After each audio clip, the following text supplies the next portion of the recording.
예, 오늘은 생수의 강에 대해서 우리 말씀을 살펴보겠습니다. 우리 지난 시간에는 제가 뭐에 대해서 말씀을 좀 드렸죠? 생수의 우물, 생수의 샘이라고 할까? 이제 오늘은 생수의 뭐에 대해서 말씀한다고요? 오늘 본문은 요한복음 7장 37절 38절에 있는 말씀이에요. 우리 다 같이 한번 읽을까요? 시작.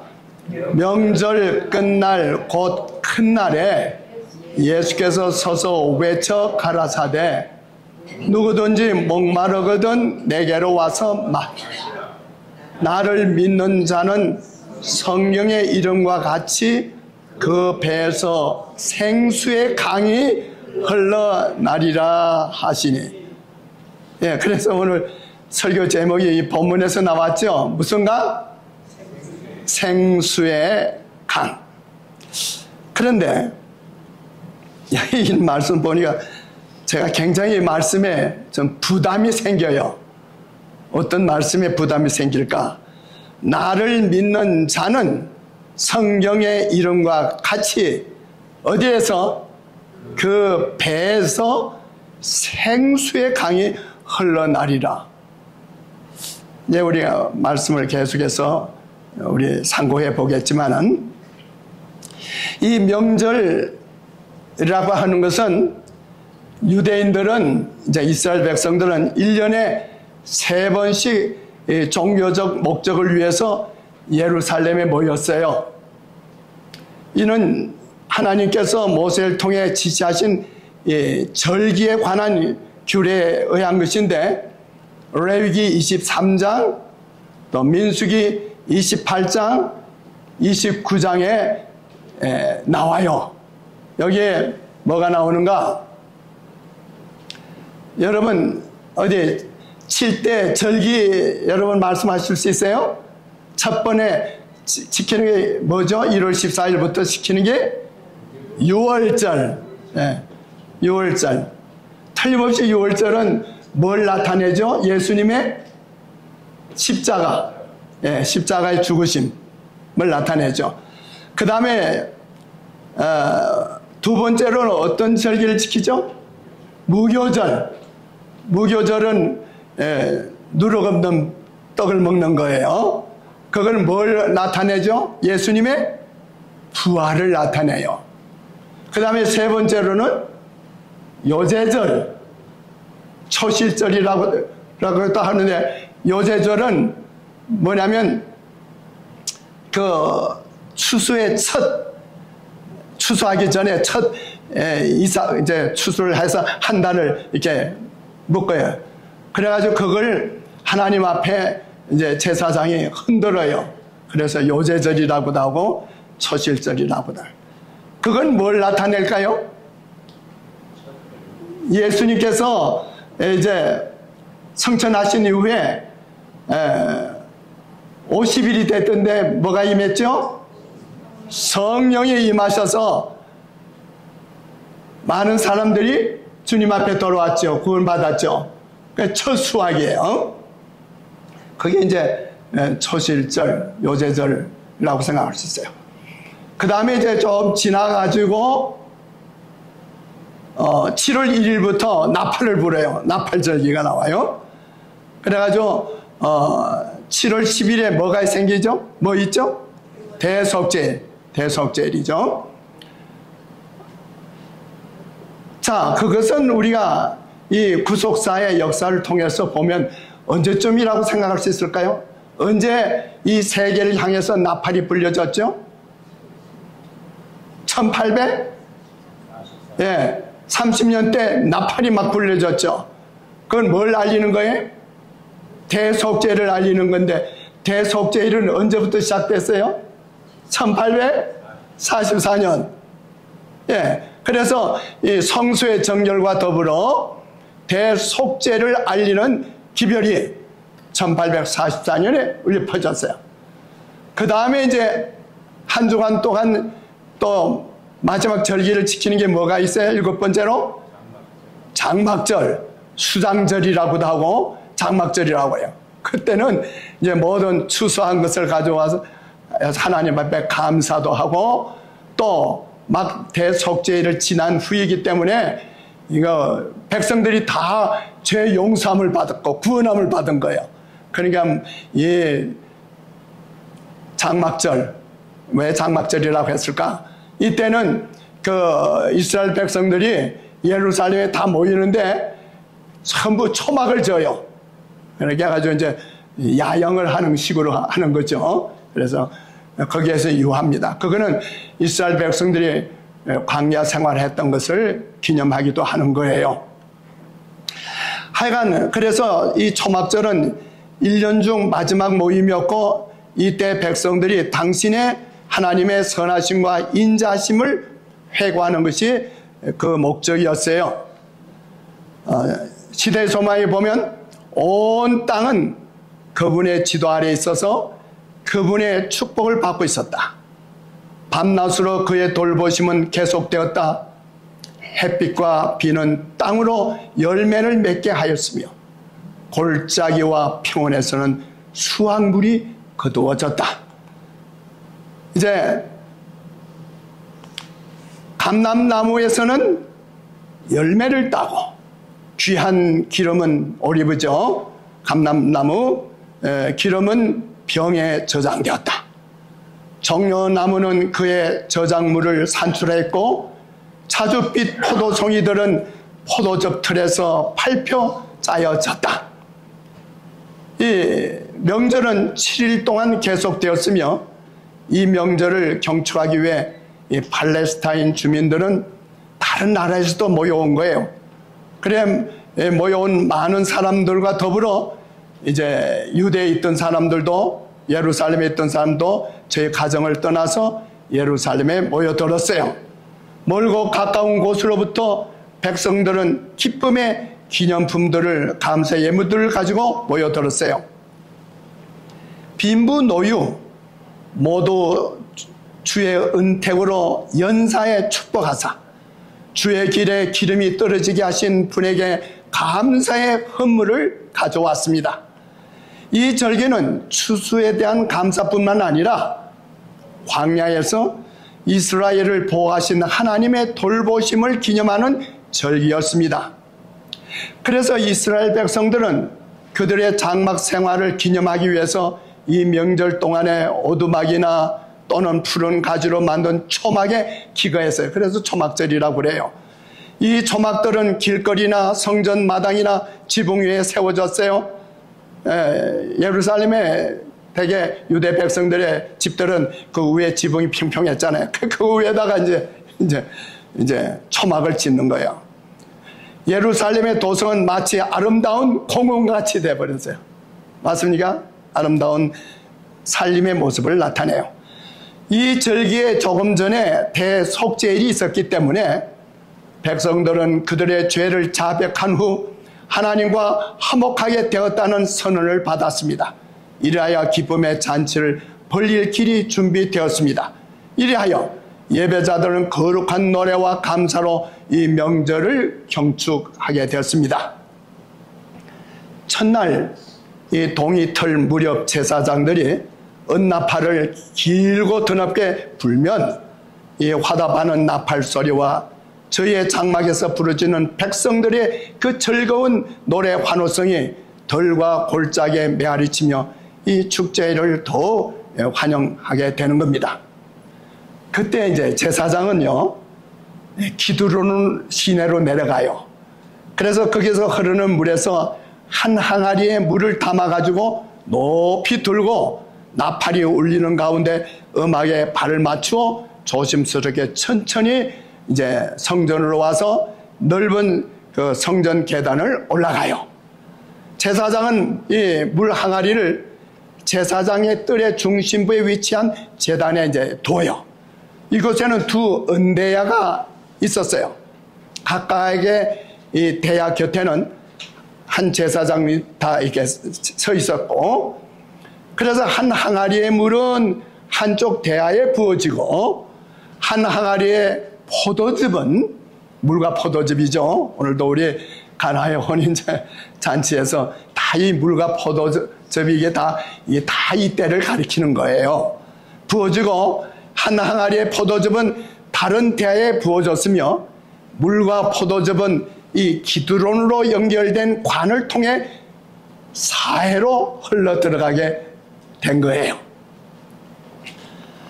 이렇게 나타내 보이는 거룩한 물, 성수는 하나님의 명령으로 이스라엘 자손의 갈증을 해소시키기 위해 반석에서 솟아나온 샘물을 상징한 거예요. 이 반석을 쪼개시고 깊은 수원에서 물을 내셨다는 것 우리 다 이미 말씀 배웠었죠. 그때 백성들은 환호하는 노래를 부르는데 다음 같은 성경의 말씀을 노래해요. 그때는 이 말씀이 다 곡으로 되어 있는 거예요. 우리 다 같이 우리 음률을 좀 내서 한번 읽어봅시다. 이사야 12장 2절 3절 시작. 주 여호와는 나의 힘이시며 나의 노래시며 나의 구원이심이니라. 그러므로 너희가 기쁨으로 구원의 우물에서 물을 기르리로다 하는 이제 이사야서에 있는 이 예언의 말씀이 성취되는데, 이것이 그 당시에 이 초막절기의 마지막 날에, 명절 끝날에 온 백성들이 마음을 같이 해서 이 노래를 부르는 거예요. 예수께서는 많은 무리의 주목을 끄는 한 가운데 서서 전에는 아무도 해본 일이 없는 그런 훌륭한 설교를 그들에게 하셨습니다. 마치 그는 보이지 않는 분을 보는 것처럼 절대적인 권위로 땅의 일과 하늘의 일, 인간의 일과 하나님의 일을 말씀하셨어요. 예수께서는 이 명절의 큰 날 마지막 때까지 매일 백성들을 가르치셨습니다. 이 절기 기간 동안에 매일 말씀을 가르치셨어요. 1시간만 가르쳤을까요? 하루에 여러 시간씩 말씀을 가르친 거예요. 그들은 성대한 의식과 계속되는 축제의 장면을 다 보았으며 저의 눈은 빛과 색채로 현혹되었고 저의 귀는 아름다운 음악으로 매우 즐겁게 되었지만 이 모든 의식들 가운데 심령의 결핍을 채워주거나 쇠하지 않을 영혼의 갈증을 만족시켜주는 것은 아무것도 없었다. 예수님께서 보시니까 그 성대한 절기의 행사들 하고 있는데, 다시 말하면 오늘날 우리 교회에서 이 많은 성대한 종교적인 집회를 하고 있는데 그 말이에요. 예수께서 보시니까 그 가운데는 심령의 결핍을 채워주고 쇠하지 않을 영혼의 갈증을 만족시켜주는 것은 아무것도 없었다. 이게 뭐예요? 이게 뭐예요? 이런 종교적인 의식, 이런 종교적인 행사가 그 당대 백성들에게 무슨 의미가 있었을까요?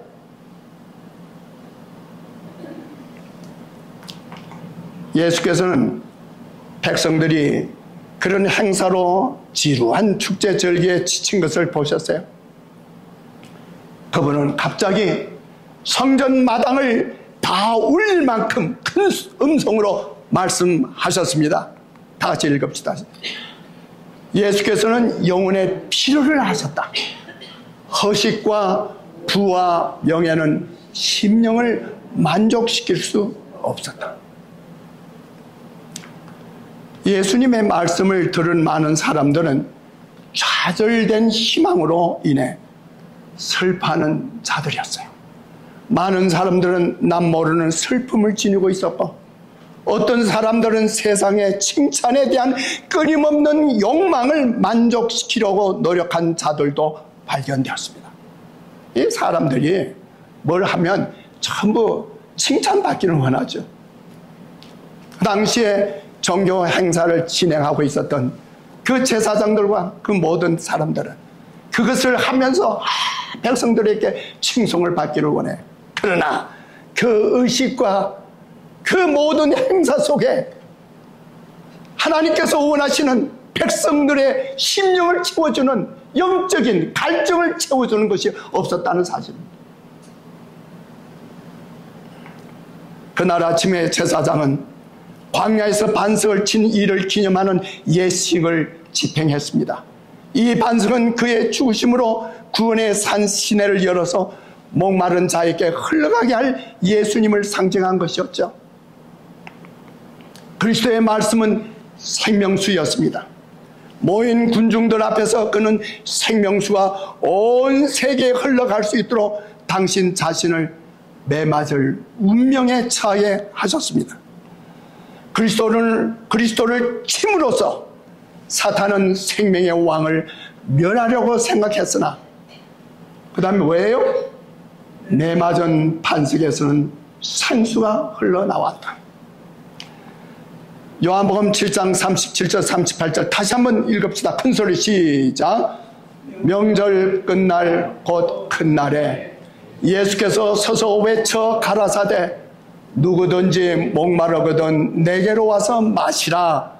나를 믿는 자는 성령의 이름과 같이 그 배에서 생수의 강이 흘러나리라 하시니, 누구든지 목마른 자는 내게로 오라는 이 도련한 외침이 슬픈 명상에 잠긴 그들을 깜짝 놀라게 했으며, 연달아 들리는 소리는 그들의 심령에 새로운 희망을 불붙여 놓았습니다. 예수께서 말씀하실 때 그 말씀이 생명수였어요. 요한복음 4장 14절에 예수님께서는 수가의 여인에게, 사마리아 여인에게 말씀했죠. 다 같이 읽읍시다. 시작. 내가 주는 물을 먹는 자는 영원히 목마르지 아니하리니 나의 주는 물은 그 속에서 영생하도록 솟아나는 샘물이 되리라.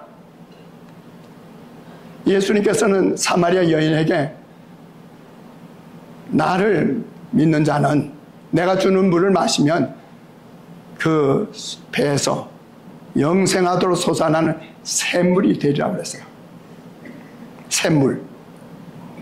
모든 인간적인 지혜와 의뢰는 실패할 것입니다. 물통에 물이 비고 연못은 마르게 될지라도 우리의 구속주께서는 담이 없는 샘물이 되십니다. 우리가 아무리 마시고 또 마실지라도 늘 새로운 공급을 발견하게 될 것입니다. 목마른 영혼에게 하신 그리스도의 외침은 지금도 여전히 우리에게 들려오고 있는 말씀입니다. 명절 마지막 날 성전에서 들은 자에게 보다도 더 큰 능력으로 우리에게 호소하시고 계시는 것입니다. 요한복음 7장 37절에 이는 그를 믿는 자의 받을 성령을 가리켜 말씀하신 것이라. 예수님께서 나를 믿는 자는 그 배에서 생수의 강이 흐르리라고 말씀하셨는데, 이는 예수께서 저들이 받을 뭐라고 그랬어요? 성령을 가리켜 하신 말씀입니다. 오늘 성령을 우리가 받아야 돼요. 성령의 역사가 우리의 심령에 역사해야 돼요. 오늘 성령께서 우리 교회 안에 역사하지 아니하시면 우리가 하고자 하는 모든 일들이 무슨 의미를 이루겠습니까? 무슨 의미가 있겠습니까? 성령이 임하셔야 돼요. 예수께서 말씀하셨잖아요. 나를 믿는 자는 그 배에서 생수의 강이 흐르리라. 이는 저들이 받을 성령을 가리켜 하신 말씀입니다. 성령께서는 값으로 헤아릴 수 없는 구원의 선물의 제공을 저들이 깨달아 알 때까지 그들 앞에 그 상징을 제시하셨다. 요한도 계시록에 보니까 계시록 22장 마지막 장이죠. 17절에 다 같이 읽읍시다. 시작. 성령이 말씀하시기를 오라 하시는도다. 목마른 자도 올 것이요 또 원하는 자는 값없이 생명수를 받으라 하시더라.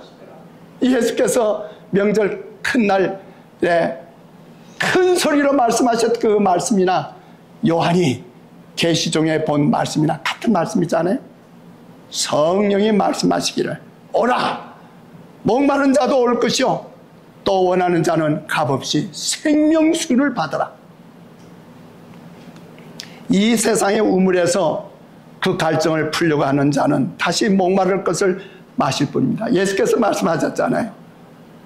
그 사마리아 여인에게 네가 주는 물을 먹으면 또 목마르지겠지만 이 야곱의 우물의 물을 먹어도 또 목마르지 않겠냐. 그러나 내가 주는 물은 네 배에서 생수가 되리라. 도처에서 사람들은 만족을 얻지 못하고 있습니다. 그들은 영혼의 필요를 공급할 수 있는 무엇을 갈망하고 있습니다. 오늘날 우리 주위에 많은 사람들이요, 오늘날 얼마나 많은 목마른 영혼들이 이 생명수 곁에 있으면서도 그 생명의 우물을 찾기 위해 멀리 바라보고 있는가. 다 같이 읽읍시다. 시작. 세상의 필요 곧 만국의 소망은 그리스도이시다. 그분만이 나눠 주실 수 있는 하늘의 은혜는 생수와 같아서 영혼을 순결하게 하며 소성시키며 활력을 준다. 우리 예수님은, 예수 그리스도는 바로 만국의 소망, 영어로는 the desire of all nations. 우리 시대의 소망을 뭐라고 그래요? 예? The desire of ages. 각 시대, 인류의 역사에 각 시대에 소망하고 있는 것이 뭐냐? 또 온 만백성이 소망하고 있는 것이 뭐냐? 바로 예수 그리스도, 생수이신 예수님이시다 이 말이에요. 그리스도께서 자신 안에 거하는 자는 그 속에 축복의 샘, 곧 영생하도록 솟아나는 샘물을 가진 것이다. 그 사람은 이 근원에서 자기의 모든 필요를 충족시킬 수 있는 능력과 은혜를 길어 올릴 수 있을 것이다. 그리스도께서 계시는 자의 마음은 뭐가 된다고요? 축복의 샘, 생수가 된다고요.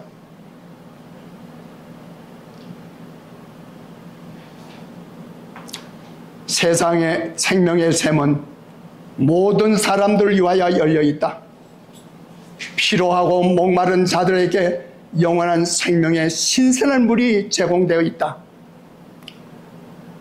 영혼 안에 있는 그리스도의 은혜는 광야에 솟아나는 샘과 같아서, 와, 우리의 마음 안에 계시는 그리스도의 은혜는 이 땅의 광야에 솟아나는 샘이 된다고요.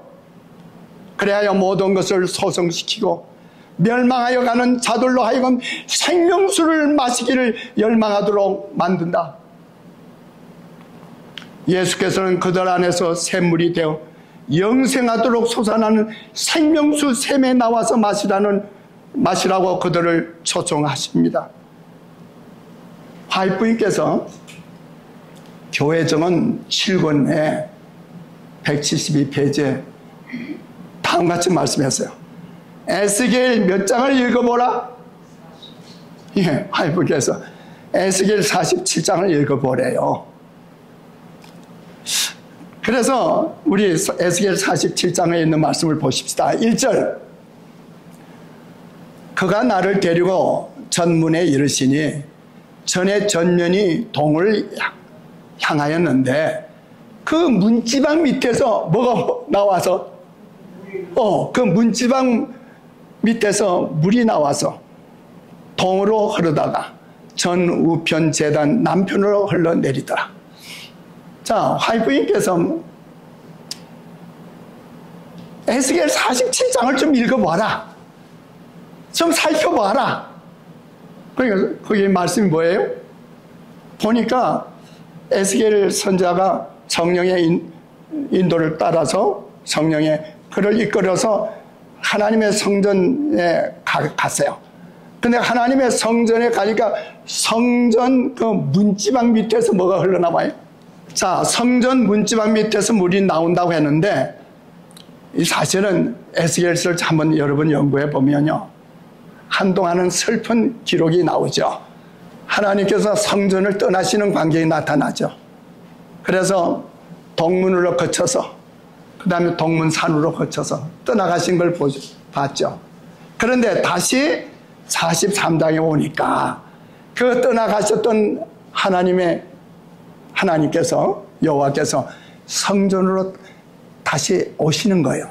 그래서 성전 동문을 향해서 성전 안으로 들어가는데, 그래서 하나님의 성전 안에 들어가니까 성전이 하나님의 영광으로 환해지더라고요. 그 성전 문지방 밑에서 물이 흘러나온다는 거예요.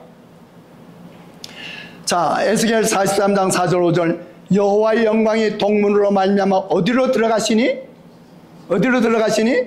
성전으로 들어가고 내가 보니 여호와의 영광이 성전에 가득했다고요. 이 하나님의 임재 처소인 성전에서 흘러내린 물은 생수로서 거칠고 척박한 황무지를 옥토로 변화시키고 강변 좌우에 수많은 초목들로 자라나게 하고, 그리고 생명의 물은 그곳에서 온갖 물고기들이 살다고 하는 것이 에스겔서의 예언이에요. 그런데 이제 이 에스겔 47장 3절에 보니까 그 사람이 손에 줄을 잡고 동으로 나아가며 얼마를 청량해요? 1,000척을 청량한 후에 나로 그 물을 건너게 하시니 물이 어디에 오르더라? 발목에 오르더라. 이제 한번 보세요. 여러분 이렇게 상상을 좀 보세요.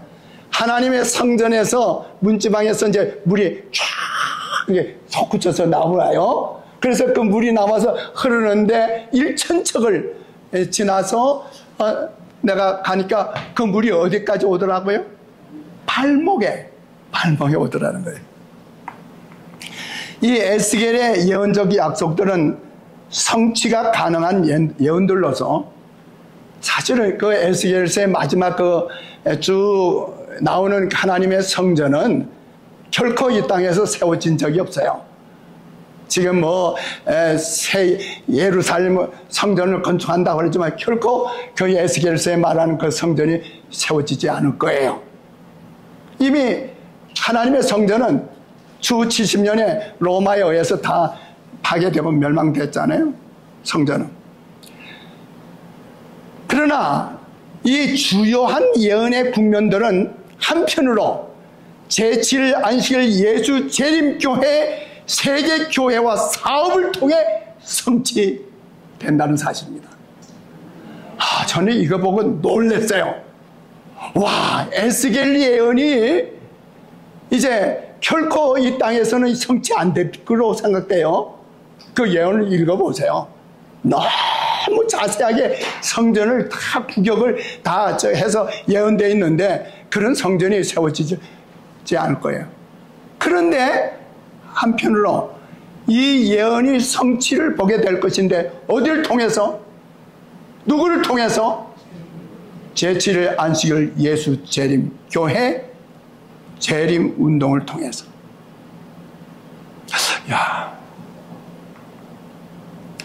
그래서 그 교회 정원 7권 171페이지에 우리의 사업은 그 시초에 하나의 작은 뭐와 같아야 된다고요? 매우 작은 게울로 나에게 제시되었다. 에스겔 선지자에게 그 성전에서 물이 흘러내려가는 그것을 계시로 보여주신 것처럼 하나님께서는 화이트부인에게 또 하나의 계시를 보여주셨는데 보니까 우리의 사업은, 이 재림 운동의 사업은 처음에 시작할 때는 뭐와 같았다고요? 발목에 물이 흐르는 정도로 그렇게 미미하게 시작됐다 이 말이에요. 발목. 그런데 4절에 보니까 다시 읽읍시다. 시작. 다시 1,000척을 청량하고 나로 물을 건너게 하시니 물이 무릎에 오르고 다시 1,000척을 청량하고 나를 물을 건너게 하시니 물이 허리에 오르고. 이제 보세요.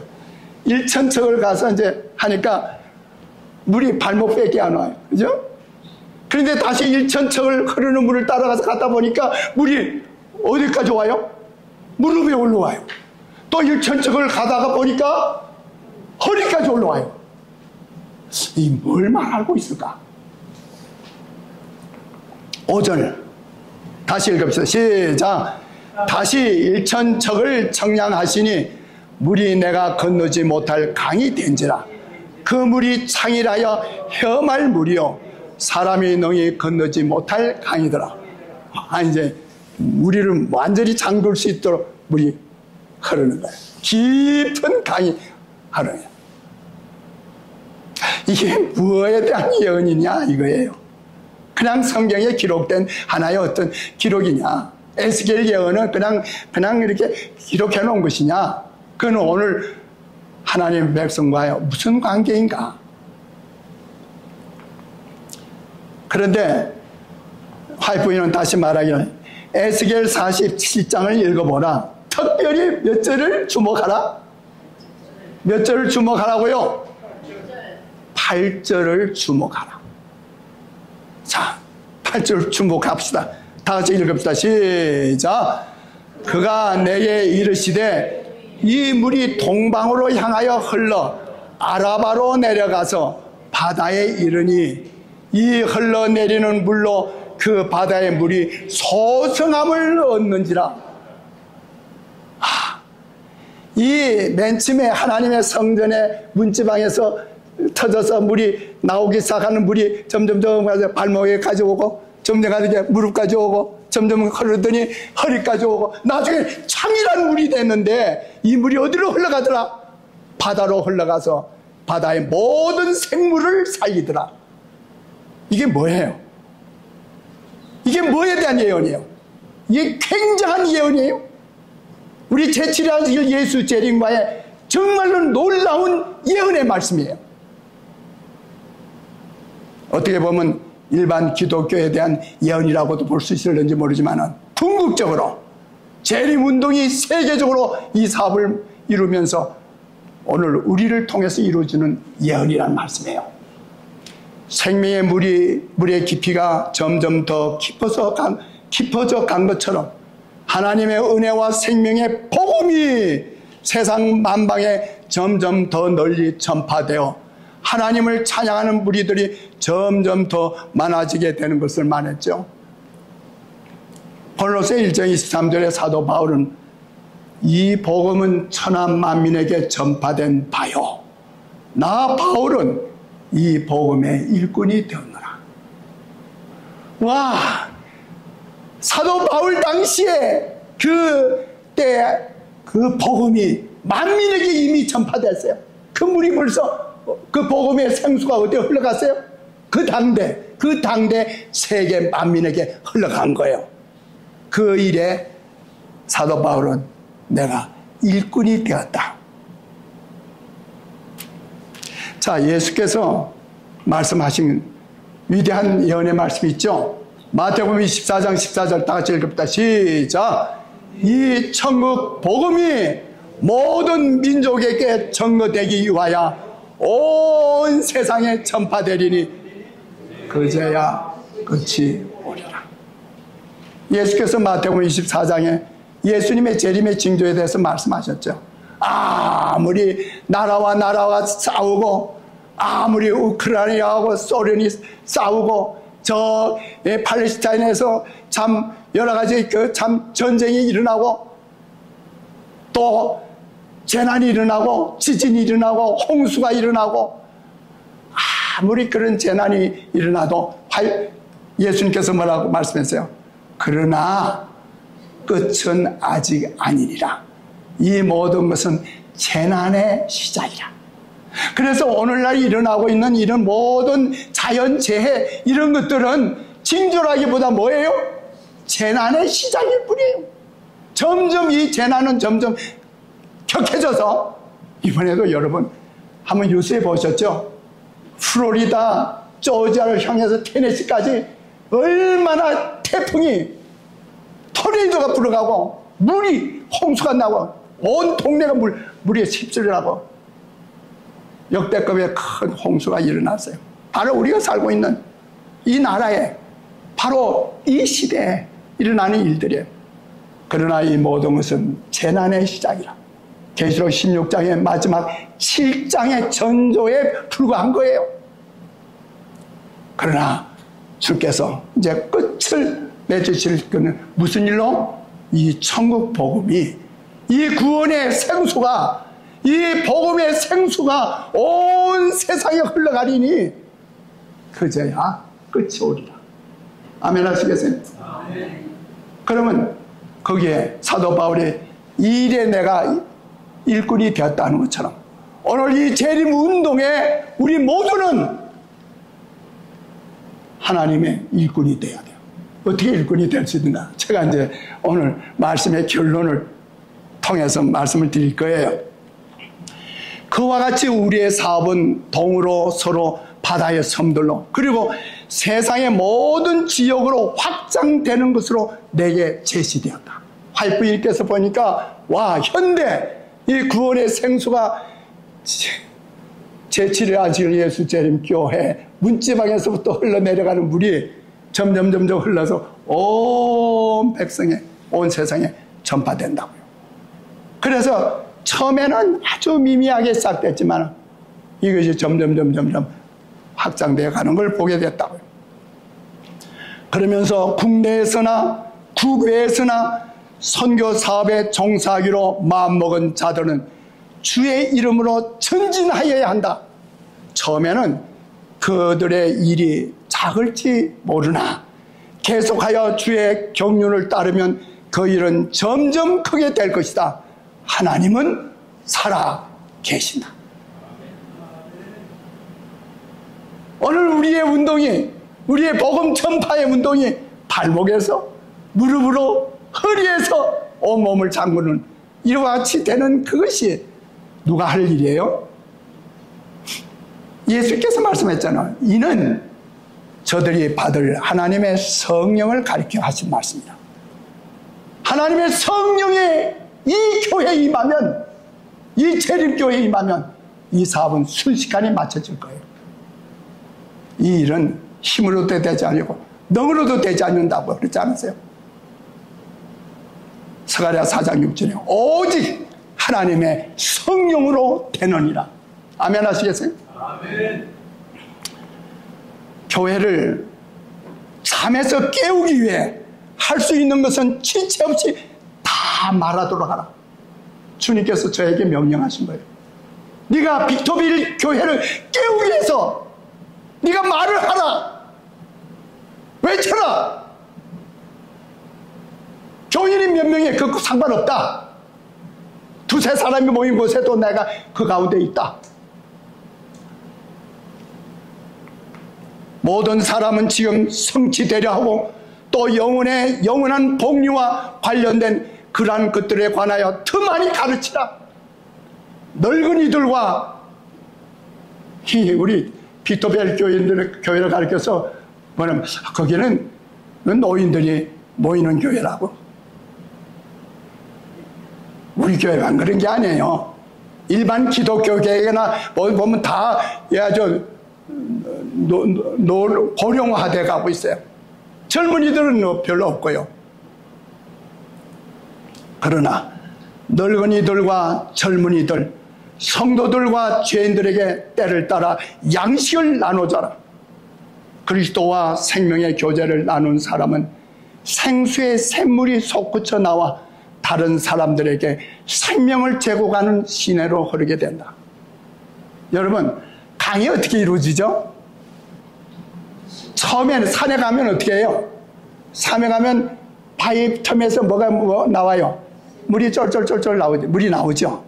그 물이 조금 모여가지고 어떻게 해요? 제가 이 발디 계곡을 가기를 좋아해요. 아세요? 발디. 그 발디 계곡은 저희 집에서 한 시간도 안 되는 거리인데 여름에도 거기는 계곡에 물이 흘러요. 그 발을 담그면 물이 굉장히 차요.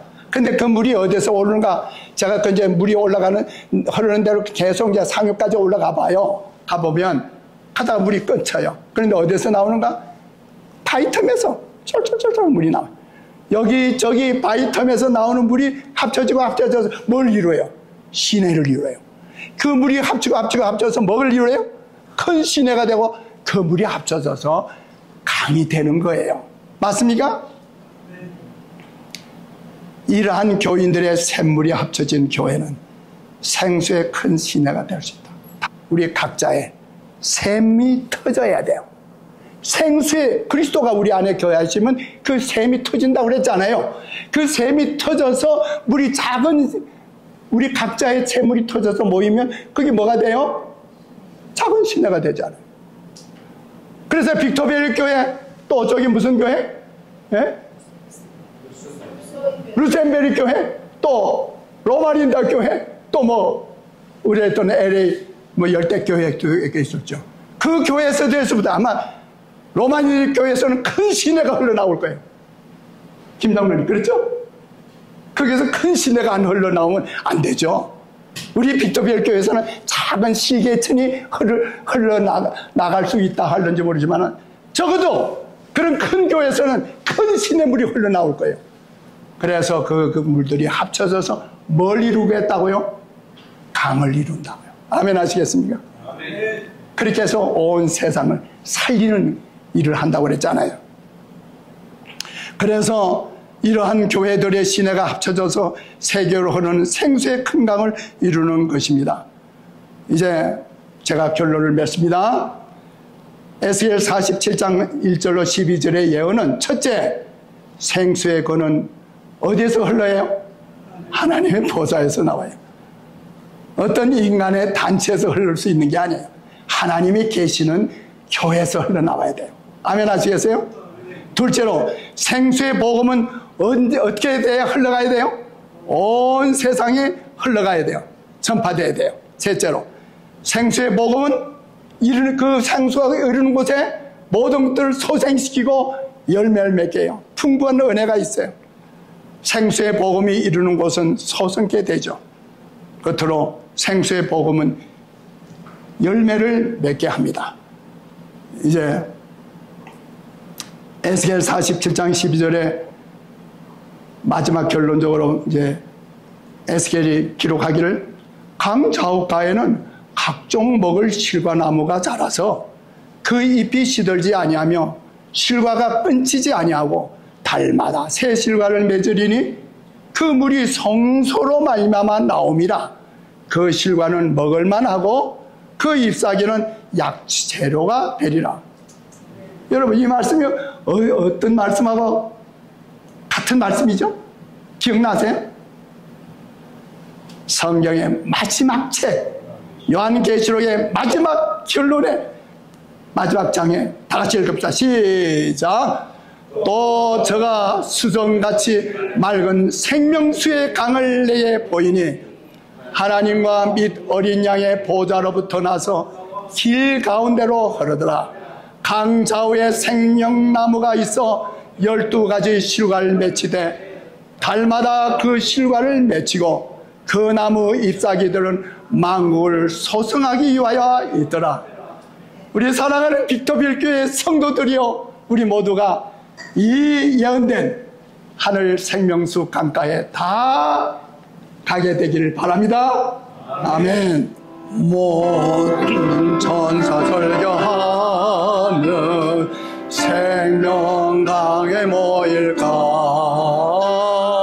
수정같이 맑은 물이 보좌설로 나네. 생명강에 모이겠네. 그 아름답고 기묘한 강에 성도들과 함께 주의 보좌 앞으로 생명강에 이를 때는 순례 생활 끝나네. 기뻐 뛰는 벅찬 가슴 감격에 넘치면서 생명강에 모이겠네. 그 아름답고 기묘한 강에 성도 함께 다 모이겠네. 주의 보좌로. 이제는 우리 아버지 하나님의 그 크신 사랑과 우리 주 예수님의 구원하신 은혜와 성령의 감동과 교통하심이 이제 오래지 않아서 우리 주님 오시고 우리를 그 하늘 생명 강가에 인도하실 때 그곳에 다 가기를 원하는 당신의 귀한 백성들에게 길이 함께 해주셨기를 예수님의 이름으로 축원하옵나이다. 아멘.